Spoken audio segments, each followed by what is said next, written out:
Hello, my name is Hunter Howard, and today I'll be doing my oral presentation over TX Locations wine. I'm going to close up for the video. So, just as a foreword for Locations wine, it's a fairly new wine. This is only its second year of release. McPherson Cellars Winery, which is the producer of this wine, has been called the Value Winemaker of the Year, and the guy that said that said if you can find a better bottle of $20 wine to let him know. The origin story is Dave Finney of Orange Swift came up with the idea that he wanted to create a wine that encompassed the region as a whole, and I'll go more into depth about those goals a little bit later.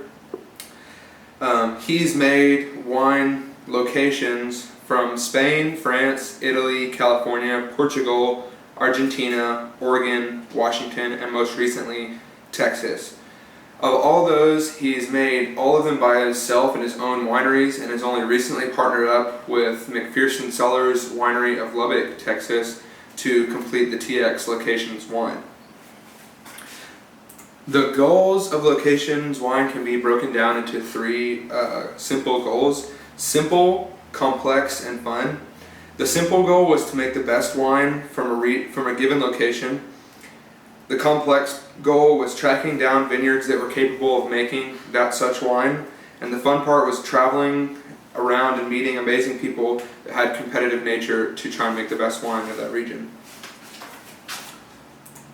The style of this wine is a Texas red wine, and that basically means that it's a blend of a lot of grapes, and to put Texas in front of it, you have to have at least 75% of the grapes grown in Texas. It has this newer release. This is the second edition because I couldn't get one last year. This newer release has 14.5% alcohol. When they first released it last year, it had 15.5. The area that most of the grapes were grown in is the Texas High Plains AVA. And for the people that don't know, Lubbock can be almost considered the Napa Valley of the Southwest, especially Texas, because believe it or not, even in Texas you can grow really great wine grapes. The terroir is similar of France and Spain, and with that you have a warmer climate, red clay, and sandy soils. The brand is obviously Locations wine, and you can see it right there on the back. Also, McPherson Cellars Winery has paired up with him, so it's kind of like a dual release on both of their fronts. Just as a kind of an anecdote, Dave Finney originally wanted 5,000 cases of this particular wine, but McPherson Cellars Winery is a small winery, and that would have taken up over 50% of their space, so they weren't able to do it, and they only got to release 600 cases last year in Washington, D.C., New York, California, and Texas, of course. The grapes that were used, mostly GSM, which for those of you who don't know is Grenache, Mourvedre, and Syrah grapes. That was the base of them, and most of them came from the largest vineyard in the Lubbock area. It's called Lost Draw Vineyards. Grenache grape is one of the most popular red wine grapes in the world. It's originally from Spain. It has a spice to the berry, and it needs a lot of heat because it ripens late.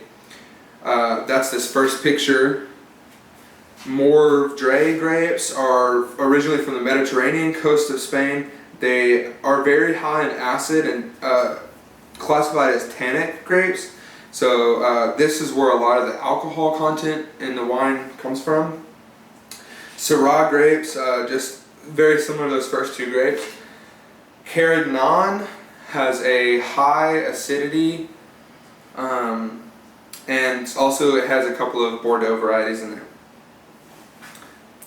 You asked for the vintage of the wine, and this is a particularly interesting wine because it is vintageless. This is, and nobody, they haven't came out and said this explicitly, but this is kind of inferred from a lot of people.